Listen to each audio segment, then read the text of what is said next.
Hello, it's Philip Taylor speaking from Richmond Green Chambers in London. Today I'm looking at a book which has come to us from New York, from Juris. We've reviewed their books in the past. They're first class, excellent books dealing with arbitration in all its different little forms.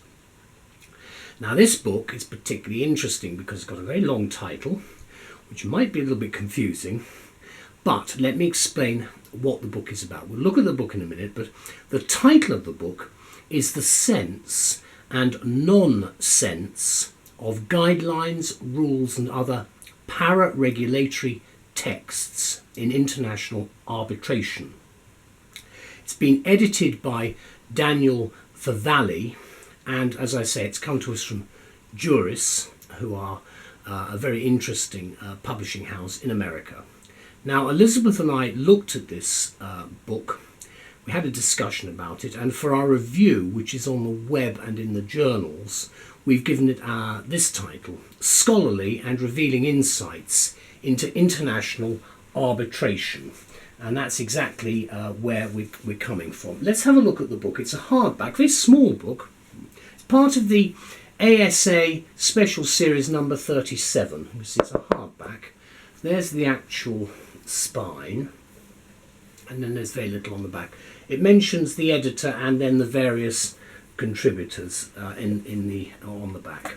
Now the book itself runs to just over 200 pages, and there is in fact no index or anything like that at the back.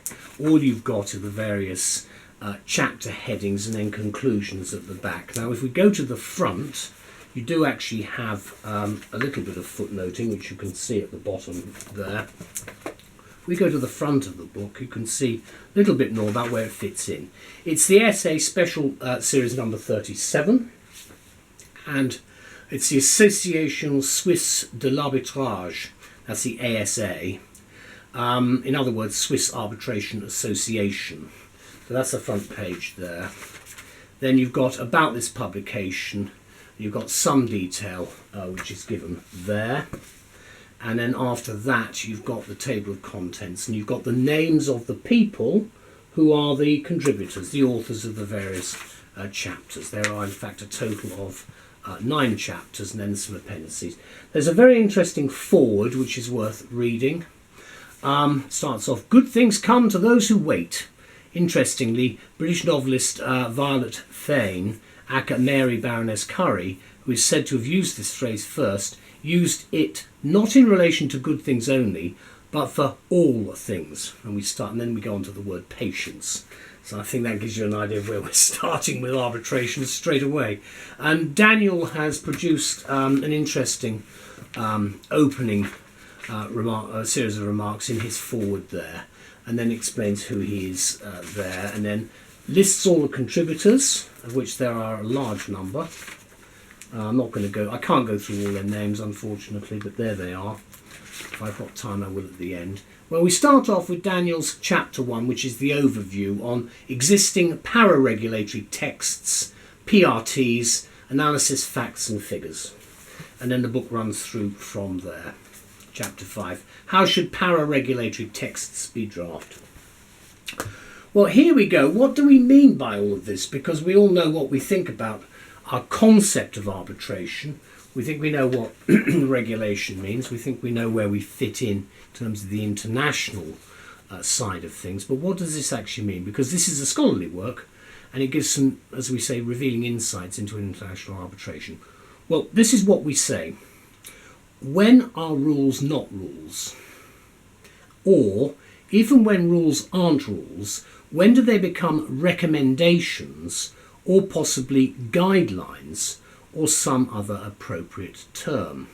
Well, these are questions which are asked. And of course, if you are fond of such conundrums, noting the expression non-sense in the title of this book, notice the stress that I'm placing on the word non-sense, you are likely a lawyer, or even more likely an arbitrator, or both. Almost certainly you are, and possibly will be, embroiled in the complexities of international arbitration, say in investment or construction matters, typically far-reaching in scope. In which case you will find this book, we think, a useful aid in untangling some of the more intricate aspects of international arbitration. And of course there are many. The book itself here has been recently published by the US-based publisher Juris, and the book, as the title indicates, focuses on para-regulatory texts in international arbitration, and these fall under the category of soft law, or what we call soft law. But in case you're wondering, there is no widely accepted definition for them, or even a specific legal definition.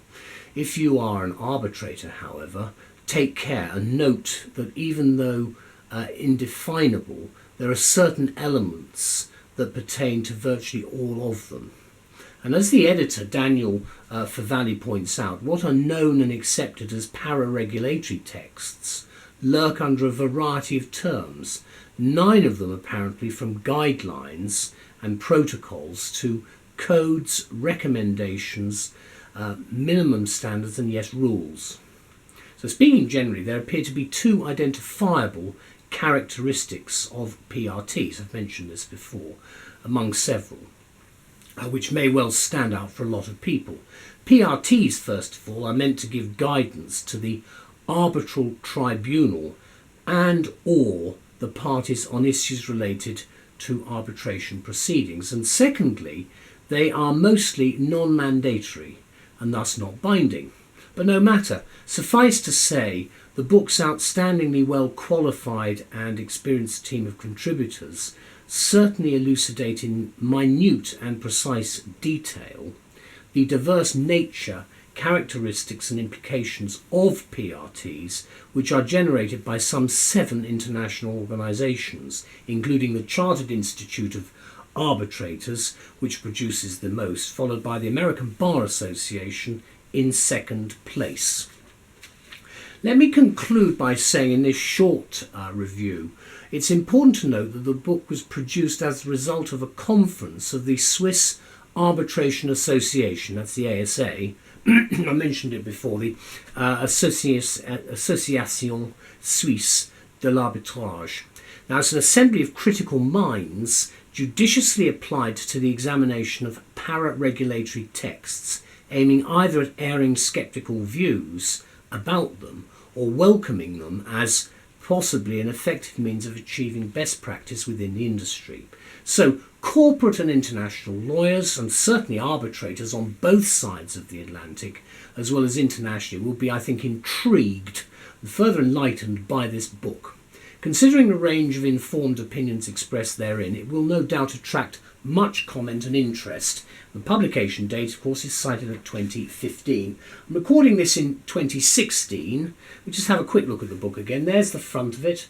I will mention the actual contributors. There are a large number of them. Felix Dasser, Elliot Greisinger, Baltz Gross, Philip Landolt, Krenguta Luea, Christoph Müller, C. Ryan Reitz, Mladen Stojilokovic and Marco Stacher, and I hope I have pronounced all your names correctly, and I'm just going to make sure you can see that. Thank you to all, and I thought I would do that. Let's just go into the PRTs again, the form of PRTs listed there. You see, it's in the middle of the book, so a bit of footnoting. It's a relatively easy book to read, I thought, too. I mean, some books you get are very difficult. You do get you get more technical in certain places with it, but I do think that Daniel Favali has produced a very useful work. He's brought a lot of things together here, and there are, right at the beginning, right in the overview, it says how PRTs are referred to. That, I do think, is an important starting off point when you're looking at the book concerning these the sense and non-sense of guidelines, etc. Anyway, thank you to Juris, and thank you very much to all the people involved in this book for an excellent contribution to the continuing understanding of how we go about arbitration, both nationally and internationally. Thank you. Bye-bye.